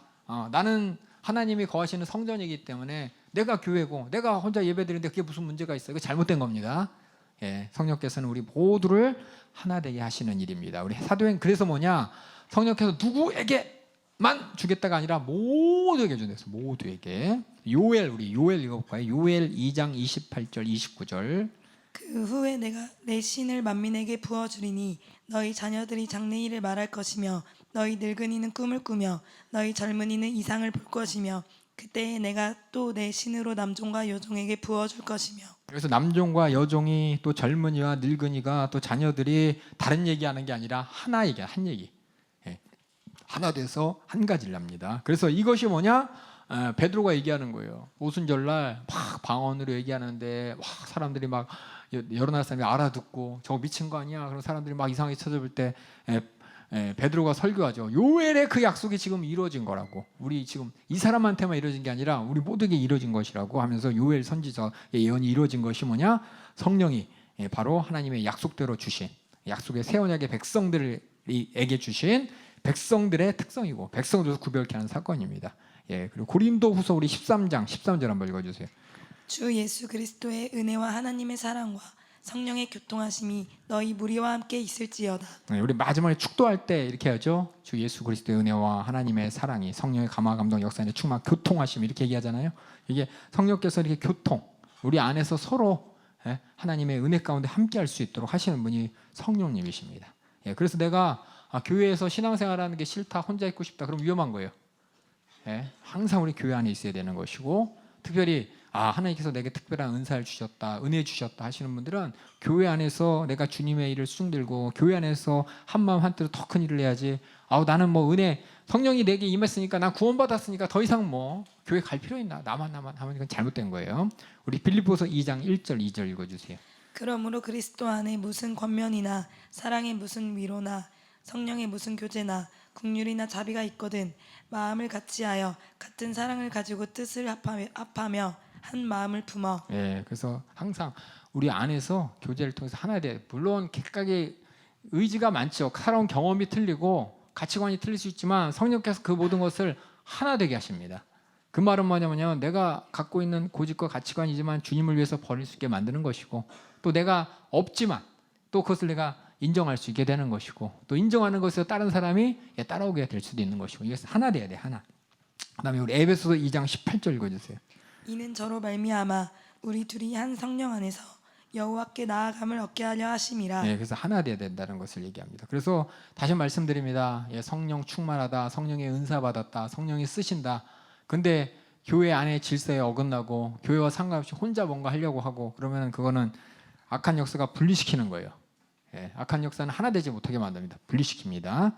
그래서 영적인 은사에서도 또 하나가 됩니다. 은사, 하나님이 주신 은사로서도 하나, 공동체 모두에게 성령이 임하시고 우리가 은사 안에서도 하나가 되는데, 그래서 뭐냐, 우리가 서로 분쟁하고 당짓는 것 이런 것 안 하는 겁니다. 우리 고린도전서 12장 7절 한번 읽어주세요.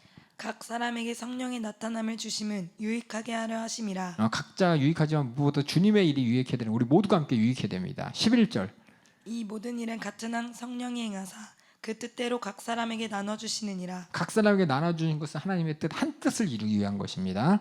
우리 13절도 읽어주세요. 우리가 유대인이나 헬라인이나 종이나 자유자나 다 한 성령으로 침례를 받아 한 몸이 되었고 또 다 한 성령을 마시게 하셨느니라. 한 몸으로서 분명히 같이 뭔가 해야 됩니다. 주님의 뜻 함께 이루어야 되기 때문에 우리 21절 읽으세요.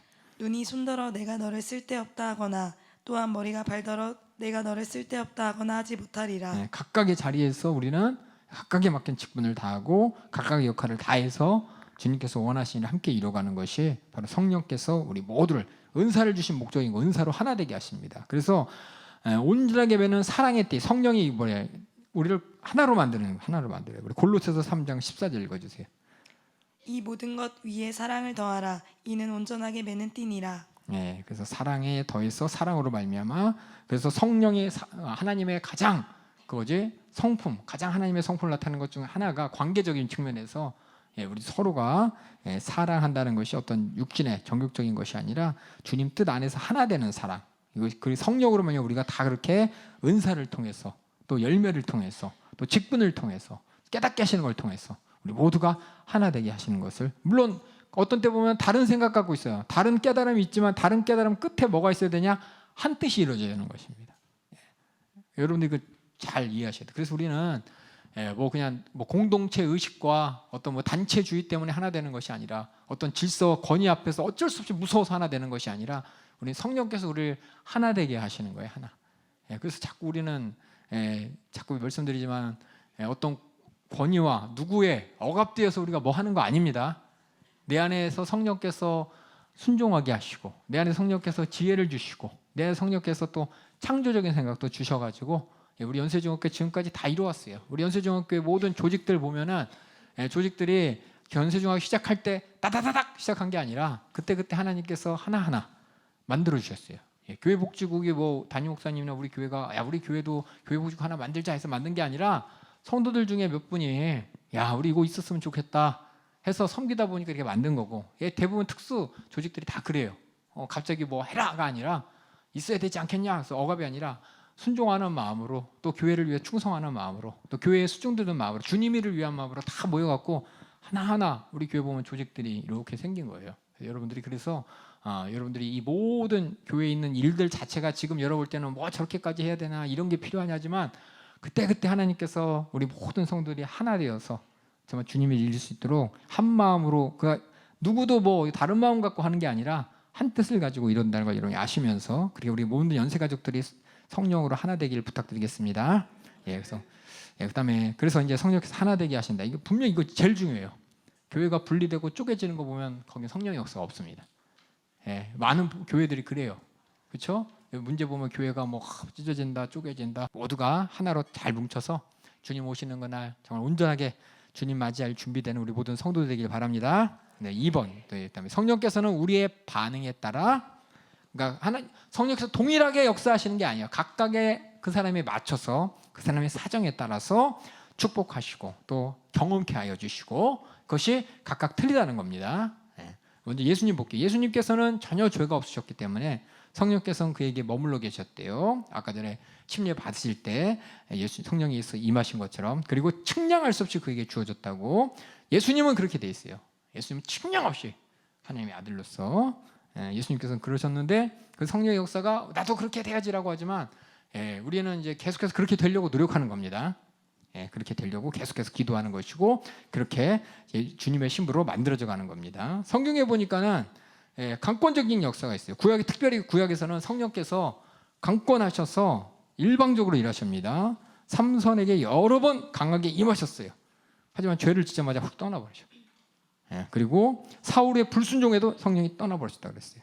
우리 한번 여기 읽어볼까요? 사사기 16장 20절 한번 읽어주세요.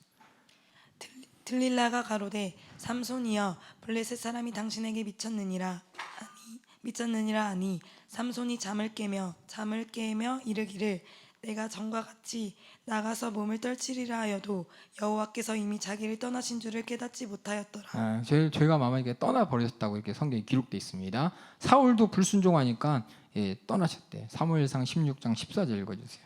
여호와의 신이 사울에게서 떠나고 여호와의 부르신 악신이 그를 번뇌케 한지라. 여호와의 신 사울에서 떠나버렸대요. 이게 뭐냐면 성령께서는 일반적으로 강권하시기도 하지만 죄 있는 곳에는 함께하지 않으십니다. 또 이스라엘이 근심케 하자 성령께서 그들을 등을 돌리셨다는 이런 얘기도 있어요.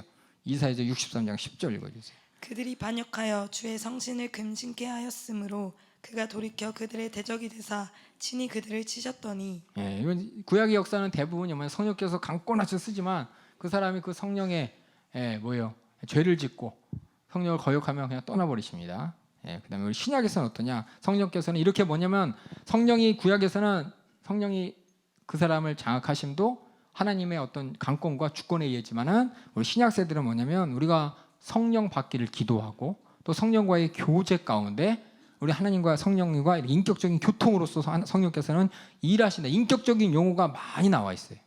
그냥 구약에서는 죄를 지으니까 성령이 떠났다라고 돼 있지만 신약에서는 성령을 거스리고 근심하게 만들고, 그러니까 성령에 대한 인격적인 표현이 우리 구약과 다른 하나님과의 교제와 교통과 그것이 우리 모두에게 이루어지는 사건임을 우리가 성경을 통해 발견합니다. 사도행전 7장 우리 51절에 너희가 항상 성령을 거스렸다라고 기록되어 있어요. 그러니까 성령을 분명히 우리에게 약속으로 주셨고 우리 모두가 성령을 인식하고 있는데, 인식하는데도 불구하고 성령을 우리가 거스리는 건 안 돼요. 왜냐하면 성령은 인격적인 분이기 때문에. 에베소서 4장 30 하나님의 성령을 근심하게 하지 말라. 그 안에서 너희가 구속의 날까지 인침을 받았네. 거스리지 말라, 거스렸다, 근심하게 하지 말라, 나중에는 소멸치하게 하지 말라고 데살로니가서 5장 19절에 기록되어 있습니다. 그래서 우리가 성령에 대해서 새 언약의 시대에 구원의 보증으로 주신 성령님이 우리 안에서 죄를 미워하게 하시고 주님의 약속을 붙잡게 하여 주시고 우리 교회 안에서 주님의 사랑을 함께 나누게 하시고, 이 모든 것이 우리가 성령을 소중히 모시고 성령을 우대해야 되는데 성령을 거스린다, 근심케 한다, 소멸하게 한다. 이게 뭐냐면 성령을 인식함에도 불구하고 죄를 짓는다는 거예요.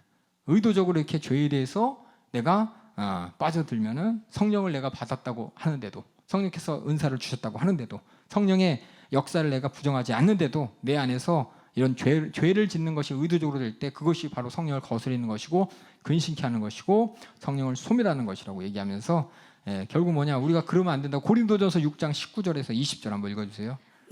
너희 몸은 너희가 하나님께로부터 받은 바 너희 가운데 계신 성령의 전인 줄을 알지 못하느냐. 너희는 너희의 것이 아니라 값으로 산 것이 되었으니 그런즉 너희 몸으로 하나님께 영광을 돌리라. 너희라는 것은 예수 믿고 구원받은 사람입니다. 많은 사람들이 그냥 너희 하니까 그냥 일반 사람인 줄 알아요. 많은 사람들이 그렇게 설교도 하고 또 그렇게 얘기도 해요. 근데 진짜 예수 믿고 구원받은 사람들, 구원의 보증으로 성령의 은사를 받고 또 성령의 열매를 내며 사는 사람들을 얘기합니다. 그런 사람들이 하나님께로부터. 이 육신이 어떤 거냐? 거룩하게. 뭐예요? 이 육신이 성령의 전이라 그러니까는 이것이 템플이야. 그게 아니라 성령께서 우리 안에, 그렇죠? 영으로서 나를 움직이신다는 겁니다. 그래서 성령의 전인 줄을 알지 못하고 너희가 너희 것이 아니라 값으로 산 것이 되었으니 너희 몸을 더럽히지 마라. 하나님의 영광을 위해 사용해라라고 고린도전서에 써 있고요. 그 다음에 그래서 성령을 근심케 하는, 소멸케 한, 그리고 불순종하는 강박한 마음은 분명한 심판이 있는데 무서운 심판이 성경에 기록되어 있어요. 먼저는 아나니아와 삽비라가 성령을 속임으로 말미암아 즉사했습니다. 사도행전 5장 3절 9절 읽어주세요. 베드로가 가로되 아나니아야 어찌하여 사단이 내 마음에 가득하여 내가 성령을 속이고 땅값 얼마를 감추었느냐. 베드로가 가로되 너희가 어찌 함께 꾀하여 주의 영을 시험하려 하느냐. 보라 내 남편을 장사하고 오는 사람들의 발이 문 앞에 이르렀으니 또 너를 메어 내가리라 한대. 이렇게 성령을 속임으로 말미암아 이런 즉사하는 상황이 우리에게는 뭐냐? 경고요 근신하게 하는 사건입니다. 히브리서에 보면 배교의 위험 처한 사람들에게 경고합니다. 배교라는 것이 뭐냐? 예수님 떠나버리는 거예요. 그 당시에 많은 유대인들이 유대교로 돌아갑니다. 예수 믿었었는데 예수 안 믿고 다시 나는 저 구약의 율법에 따라 왜냐하면 예수 믿는다는 것 자체가 핍박이고 예수 믿는 것 자체가 수많은 미혹이 있기 때문에 나 핍박 피해서 나 그냥 유대교 갈래. 왜? 유대교 사람들이 가장 많이 핍박하기 때문에. 그럼 배교의 위험을 처한 사람들한테 히브리서 10장 29절이 이제 경고합니다. 읽어주세요.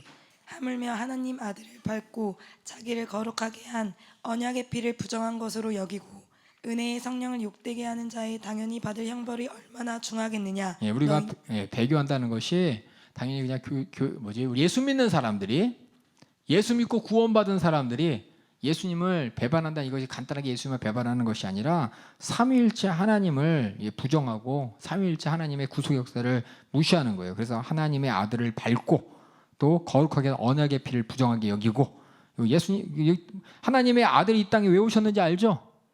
하나님의 아들, 거룩하신 분으로서 우리 죄를 담당하신 분이에요. 그렇죠? 우리 죄를 담당한 대속을 내가 부인하는 것이고, 거룩하게는 언약의 피를 부정한 이이시고, 예수님 우리 죄를 담당하시고 그 피로 말미암아 우리에게 새 언약을 세우셨습니다. 그 새 언약을 쳐버리는 것이고, 또 구원받은 자로서 주신 은혜의 성령이, 그 보증의 성령을 욕되게 하는, 그냥 간단하게 나 예수 안 믿어 핍박 가운데 굴복하는 것이, 미혹 가운데 넘어가는 것이 그냥 종교 바꾸는 수준이 아니라 여기서는 하나님의 아들의 대속의 은혜를 내가 무시하는 것이고, 하나님의 아들의 피로 맺어진 하나님의 성령의 새 언약의 약속을 무시하는 것이고, 또 성령이 보증으로 나를 구원받았다 하셨는데 그 구원을 부정하는 것으로서 얼마나 그 형벌이 중하겠느냐 너희는 생각하라 라고 돼 있으니까, 여러분들이 정말 마지막 때 끝까지 정말 내 믿음 잘 지켜야 됩니다. 우리가 정확하게 내 믿음 잘 지킬 수 있는 이유가 예수 믿는 게 뭔지 정확하면 됩니다. 우리 예수 믿는다는 것이 다른 종교나 이런 거랑 전혀 다른 차원이라는 걸 여러분이 잘 아셔야 돼요. 다른 종교들, 혹시 예수 믿는 다른 성도 교회들 하고 우리 교회가 또 다른 걸, 여러분이 우리 교회라서 그런 게 아니라 확실히 아셔야 될 것은 우리 교회는 하나님 말씀대로 합니다. 말씀대로. 그냥 말씀대로가 어떤 전통이나 이게 아니라 하나님 말씀에 따라서 그냥 다 말씀을 기준해서 모든 것이 이제 이루어지는 거예요. 여러분이 잘 그렇게 침례도 말씀으로, 주의 만찬도 말씀으로, 주일날 우리가 예배 드린 것도 말씀대로, 모든 것이 다 말씀대로입니다. 그냥 어떤 왜 하는지 모르고 하는 거 아니에요. 여러분이 말씀대로 우리가 신앙생활 한다는 걸 잘 아시면서 그만큼 뭐냐, 우리가 자부심이 있어요. 자부심이. 다른 어떤 종교보다도, 더 나아가 다른 어떤 교회보다도 우리 교회가 확실한 말씀 안에 확실한 말씀을 갖고 있다는 것이, 또 확실한 성령의 역사가 있다는 것이, 또 하나님께서 우리 연세중학교를 확실하게 쓰고 있다는 모든 사역의 증거들이, 그냥 우리 교회는 이런 일도 하고 저런 일도 해, 아프리카 사람들 많이 오더라고, 봄하고 여름하고 겨울마다 그런 일을 한가 봐가 아니라, 왜 오냐, 왜 비행기 타고 저 지구 반대편에서 오느냐, 주의 사제를 통해서 하나님의 진리의 말씀을 듣기 위해 온 것이고, 여러분이 그걸 잘, 우리가 얼만큼 정말 우월한 신앙생활을 하는지 여러분이 갖고 있다면 부인할 수가 없고 배신할 수가 없습니다. 여러분이 확실한 우월성을 갖기를 주님에게 부탁드리겠습니다. 그리고 우리 맹렬한 불의 심판이 있다고 히브리서 10장 27절에 있어요. 한번 읽어주세요. 오직 무서운 마음으로 심판을 기다리는 것과 대적하는 자를 소멸할 맹렬할 분만 있으리라. 이게 뭐냐? 배신하는 자, 배교하는 자 이렇게 된답니다. 그 의도적으로 성령을 거스리고 말하고 또 그의 사역을 사단의 능력이라고 간주하는 자는 영원한 죄, 다시 말해서 회개할 수 없다 그랬어요. 예수님이 사역하실 때 그렇죠? 고향에서 가족 친척들이 막 잡으러 오잖아요. 왜 잡으냐? 서기관들 또 예루살렘의 그 바리새인들이 저 예수가 막 귀신 떠나보내는 거 그거 귀신의 왕 바알세불 힘으로 하는 거야 라면서 예수님이 성령으로 하시는 일을 귀신의 왕 취급했어요. 그때 예수님께서는 뭐라고 했어요? 우리 한번 마가복음 3장 29절 한번 읽어주세요. 누구든지 성령을 회방하는 자는 사하심을 영원히 얻지 못하고 영원한 죄에 처하느니라 하시니. 이게 뭐냐? 성령이 하시는 일인데 그것을 회방하고 그것을 어떻게 해요? 우상 숭배 취급하죠? 이해 가세요? 하나님이 하셨는데 저 귀신이 하는 거야 그랬어요. 어머나. 우리가 죄를 짓는 건 뭐예요? 마귀가 어떻게 됐어요? 마귀가 하나님 되려고 했죠? 또 우리가 죄를 짓는 것은 우리가 다 하나님 무시하고 하나님보다 내가 더 주권을 가지려고 하는 거잖아요. 내가 하나님 죄로 올라가는 이 죄는 회개하면 어떻게 돼요? 용서받아요. 그렇죠? 근데 하나님을 끌어내리는 거야. 하나님이 하신 일을, 성령이 하신 일을 마귀가 하는 일이라 끌어내리는 거. 이거 더 무서운 거라. 왜 무서운 거? 이거는 다시는 회개할 수 없는 성령 회방죄라는 것이니 그만큼 뭐냐? 의도적으로 성령을 거스리는 것, 이거 사단의 능력이고 사단의 역사고 이런 사단의 역사는 절대로 다시는 회개할 수 없다고 하니까 이만큼 뭐냐? 우리는 죄라는 것에 대해서 잘 아셔야 될 게 죄는 하나님을 도전하는 거야. 맞아요. 근데 더 무서운 회개할 수 없는 죄는 하나님을 끌어내리는 거예요. 하나님 우리가 예수 믿고 이거 은연중에 이런 게 있으면 잘 보세요. 은연중에 뭐 기독교나 불교나 우리 예수 믿는 이 복음을 불교 취급하는 거죠. 아니에요? 그러니까 여러분들이 잘 생각해 보세요. 종교 안에 기독교가 있잖아요. 그렇죠? 기독교, 천주교, 불교, 뭐 이슬람교, 뭐 무교 있잖아요. 그러면 이제 세상에서는 똑같이 놓는 거죠. 그렇죠? 하나님이 살아계신 하나님의 복음과 하나님의 역사를 세상의 귀신들의 종교랑 똑같은 선에 놓는 거잖아요. 그걸 보면서 우리는 어머 긴장하셔야 돼. 우리 절대 그렇게 생각하면 안 됩니다. 우리는 단순한 종교가 아니라 진짜 하나님의 진짜 하나님의 말씀을 통해 하나님을 만난 사람입니다. 이것이 이제 우리가 성령을 통해서 절대 우리는 성령을 더럽히면 성령을 근심하게 또 소멸하게 강팍하게 하면 안 된다는 강팍한 마음으로 성령을 무시하는 자는 분명한 심판이 있다는 것을 아시면서 그 다음에 성령을 기쁘시게 하는 자는 축복해 주십니다.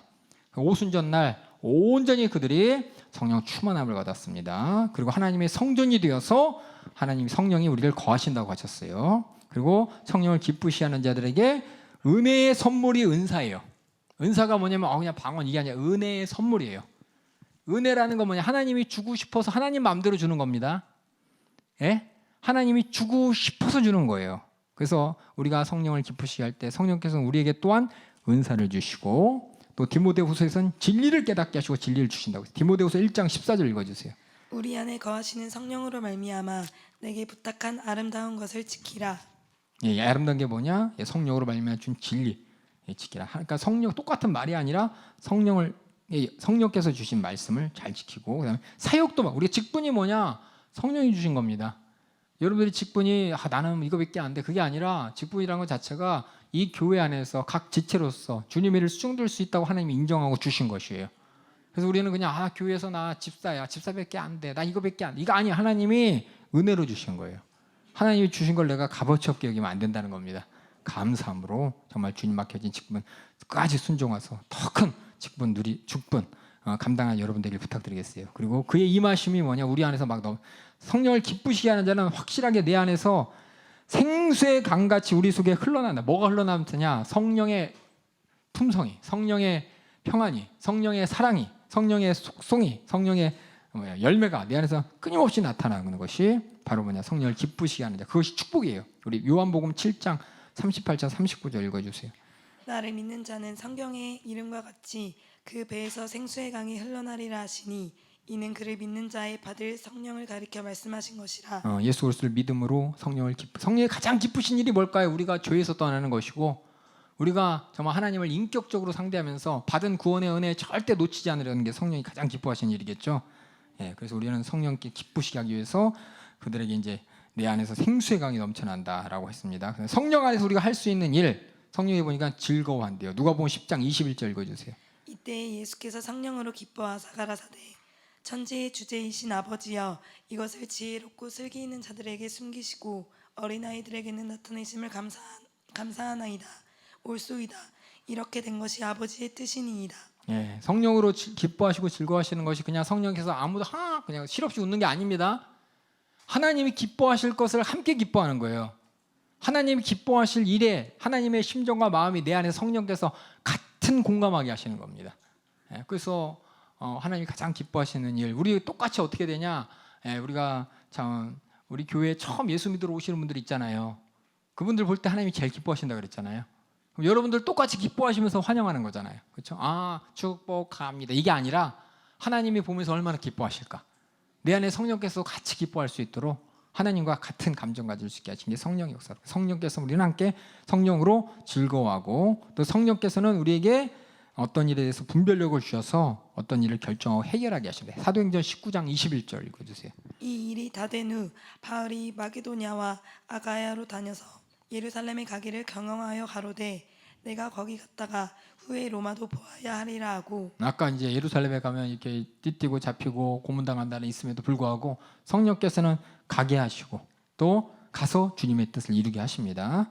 성령께서 우리 안에 양심의 증거를 갖게 하십니다. 무엇이 선한지 약한지 내가 선한 일에 대한 증거를. 로마서 9장 1절 읽어주세요. 내가 그리스도 안에서 참말을 하고 거짓말을 아니하노라. 내게 큰 근심이 있는 것과 마음에 그치지 않는 고통이 있는 것을 내 양심이 성령 안에서 나로 더불어 증거하노니. 성령께서 성령이 내 안에 계신데 근심과 고통이 있다는데 근심과 고통이 뭘까요? 성령께서 하시는 근심과 고통을 내가 갖고 있다는 겁니다. 성령께서 하시는 근심과 고통이 뭘까요? 성령께서 가장 걱정하시는 게 뭘까요? 성령 받은 내가, 그렇죠? 내가 구원받은 내가 시험 들고 미혹당하고 믿음에서 떠나는 거 가장 근심 걱정하시잖아요. 또 내 안에서 계신 성령님이 근심하는 게 뭐냐면, 하나님께서 가장 속상한 일이 예수 복음 듣고도, 그렇죠? 구원받지 못하는 사람들, 또 영혼 구원해야 되는데 그 구원의 소리 듣지 못하는 사람들, 그 사람들과 같은 하나님의 근심과 걱정이 내 안에 있을 때 내가 성령으로 근심할 수 있게 되는 것이고, 그것이 내가 하나님의 어떻게 될까요? 내 양심의 증거를 가진 것이라고 얘기합니다. 그리고 우리는 성령을 통해서 하나님께 매일매일 가까이 갑니다. 에베소서 2장 18절 읽어주세요. 이는 저로 말미암아 우리들이 한 성령 안에서 아버지께 나아감을 얻게 하려 하심이라. 그래서 우리 한 성령 우리 모두가 하나님께 가까이 주님 오시는 날을 위해서 우리가 똑같은 말씀을 듣고 더 진실한 말씀을 듣고 때를 구별하는 말씀을 듣고 지금 내가 뭐 해야 되는지 주님의 은혜를 주님의 맡겨진 직책을 깨닫고 사명을 깨닫는 일이 바로 성령께서 하시는 일이고, 또 성령께서 우리를 기도하게, 우리 기도는 정말 내가 스스로 하는 게 아니라 성령께서 하게 하셔야 됩니다. 에베소 6장 18절 읽어주세요. 모든 기도와 간구로 하되 무시로 성령 안에서 기도하고 이를 위하여 깨어 구하기를 항상 힘쓰며 여러 성도를 위하여 구하고. 성령 안에서 기도한다는 게 정말 하나님의 마음을 알고 예수님의 마음을 안에서 주님이 원하시는 바를 내가 바라고 주님이 주시고자 하는 걸 내가 바라는 기도, 성령 안에서 기도하는 겁니다. 유다서 1장 20절도 읽어주세요. 사랑하는 자들아 너희는 너희의 지극히 거룩한 믿음 위에 자기를 건축하며 성령으로 기도하며 하나님과 같은 심정과 마음으로 주님이 주실 것을 알고 기도하는 겁니다. 그 다음에 우리는 성령, 우리는 가장 하나님의 가장 특성인 하나님의 사랑을 우리가 확실하게 나타냅니다. 골로새서 1장 8절 또 읽어주세요. 아까 읽었죠? 성령 안에서 너희 사랑을 우리에게 고한 자니라. 그 사랑한다라는 말이 그냥 인간의 말이 아니라 성령 안에서 주님의 심정으로 우리가 사랑합니다, 축복합니다, 또 이렇게 하는 것처럼 이렇게 우리가 성령 안에 사랑하고요. 또 성령 충만이라는 말이 우리는 계속 강조하고, 우리 교회는 특별히 성령 충만을 강조하죠. 우리 담임 목사님 말씀대로 하나님의 즉각적인 임재로 절대적으로 하나님이 나를 주권을 가진 상태가 성령 충만입니다. 100% 하나님께서 나를 장악하셨다라는 표현을 우리 교회는 써요. 하나님께서 나의 생각과 마음을 하나님 기쁘신 대로 하는 일에 나는 주저함 없다는 것이 성령 충만입니다. 하나님이 느끼시는 대로 나도 똑같이 느끼고, 하나님이 바라시는 대로 나도 바라는 것이고, 하나님이 원하는 대로 내가 해드리는 것이고, 내가 하는 것이 하나님의 힘으로 기도하면서 하나님의 신령한 지식으로, 이 신령한 지식이라는 게 노벨상 받는 지식이 아니라 마귀 역사를 깨닫는 것이고 내 영혼의 사정을 깨닫는 것이고 하나님이 원하는 바가 무엇이 깨닫는 지식입니다. 그래서 우리 신앙생활은 절대적으로 내가 내 힘으로 하는 게 아니라 성령께서 내게 능력을 주셔야 되는 것이고 성령이 인도하셔야 되기 때문에 성령의 능력을 의지한다는 표현을 씁니다. 우리 스가랴서 4장 6절 읽어주세요. 그가 내게 일러 가로되 여호와께서 스룹바벨에게 하신 말씀이 이러하니라. 만군의 여호와께서 말씀하시되 이는 힘으로 되지 아니하며 능으로 되지 아니하고 오직 나의 신으로 되느니라. 하나님이 하셔야 돼요. 하나님, 우리도 맨날 주님이 하셨습니다라고 하죠. 주님께서 내게 성령을 주시고 성령 인도 따라 하셨습니다. 이렇게 얘기합니다. 또 갈라디아서 우리 3장 3절 5절 읽어주세요. 너희가 이같이 어리석으냐? 성령으로 시작하였다가 이제는 육체로 마치겠느냐? 너희에게 성령을 주시고 너희 가운데서 능력을 행하시는 이의 일이 율법의 행위에서냐 듣고 믿음에서냐? 우리는 자 중요한 게 성령께서 우리 안에서 역사하시죠. 근데 어떤 분들은 성령께서 그냥 저절로 다 끌고 가길 바래. 이게 성령의 역사인 줄 아세요? 나는 아무것도 안 하는데 성령께서 이렇게 끌고 가는 게 성령의 역사가 아니라 성령의 역사는 내가 할 수 있도록 깨닫게 하시는 분입니다. 나의 의지를 계속해서 불어넣으시는 분이에요. 근데 우리는 의지 자체도 다 내려놓고 그냥 저절로 끌려가고 싶어. 그냥 로봇처럼 성령께서 알아서 생각하게 하시고 알아서 입력하시고 이거 하나님이 기뻐하시는 게 아니라 성령은 우리를 인도하신다 그랬습니다. 깨닫게 하시고 또 우리 안에서 절대적으로 우리 안에서 싫은 거 싫게 만들어요. 뭐가 성령의 지식으로 뭐가 옳은지 뭐가 틀린지 뭐가 선한지 뭐가 악인지 뭐가 의인지 뭐가 불인지 성령께서 우리 안에서 감동과 감화가 뭐냐면 영적인 감각을 주십니다. 그래서 그렇게 하지 않으면 되게 불안하게 만드는, 하나님 말씀을 따르면 내가 편하게 만드는, 그렇죠? 분명히 내가 예배 시간에 예를 들어서 저도 옛날에 예배 들어가기 싫어요. 놀고 싶어요. 왜 이렇게 언제 끝나 도대체? 찬양할 때 들어갈 거 아니야. 담임 목사님 말씀할 때 들어가지 막 이렇게 되는데 속으로는 불안하지만 아예 찬양할 때 들어가 그러면 마음 편해. 그럼 고민 안 해도 되니까. 저 같은 경우에 이게 뭐냐면 우리가 신앙생활할 때 항상 싫은데 그렇죠. 내 안에서 싫다는 걸 느끼게 하는 게 뭐냐? 내 안에 성령님이에요. 예배 시간에 늦는 거에 대해서 불안하게 만드는 그게 뭐냐? 내 안에 계신 성령님이에요. 불안한데 아싸리 일찍 들어가면 편해. 그렇죠? 내 안에 성령님께서 인도하셨기 때문에. 그래서 우리는 성령께서 우리 안에서 뭔가 나는 아무것도 안 하고 자동 운행 장치 눌러놓고 알아서 가져가세요. 그게 성령 충만한 거고 성령이 날 인도하시는 거 아니까? 이게 아니라 성령께서는 우리 안에서 계속해서 감동을 주시고 감화를 주시고 또 내가 주님 말씀에 따라야 된다는 따르지 않을 때 내 안에 양심이 또 성령께서 슬퍼하시고 속상해하시고 그렇게 내 안에 느끼게 하십니다. 근데 내가 정말 육신으로 하기 싫고 그런데 가면은 편해. 왜냐 성령께서 나를 그렇게 인도하셨기 때문에. 여러분들 그렇게 하나님께서는 성령께서는 우리를 인격적으로 상대하십니다. 인격적으로 계속해서 깨닫게 하시고 말씀하세요. 성경 말씀을 통해 깨닫게 하여 주시고 때로는 말씀이 없는데 우리가 뭔가 선택할 때 이거 하나님이 기뻐하지 않을 것 같은데 라는 선택이 있어요. 이거 굳이 내가 이거 해야 되나? 라는 선택이 있어요. 남들 다 하는데 나만 안 하면 안 될 것 같은데 선택이 있어요. 근데 남들 다 하는데도 내가 안 했을 때 내 마음의 기쁨과 평안이 나타나는 거. 그게 뭐냐? 성령께서 내 안에 주신 감동으로 육신의 소욕과 육신의 환경과 배경은 해야 될 것 같은데 하나님께서는 내 안에 하지 말라는 감동을 주셨을 때 내가 하지 않고 딱 결정했을 때 내 안에 평안이 확 옵니다. 이게 성령의 인도받는 것이고 그것을 내가 순종해서 따라가는 겁니다. 우리 모든 성도들이 그렇게 그러려면 어떻게 해요? 계속해서 말씀 들어야 돼요. 계속해서 말씀 들으면서 하나님의 심정과 마음을 말씀을 통해 깨닫고 회개하면서 깨닫지 못하는 부분 또 그것을 내가 인정하지 못하는 이 죄를 찾아서 해결해야 되는 것이고 그렇게 성령께서 나를 주관할 수 있도록 우리 모든 성들이 말씀 가운데 또 성령 충만한 기도 가운데 주님의 인도받아 천국까지 가길 다시 한번 주님의 이름으로 축원합니다.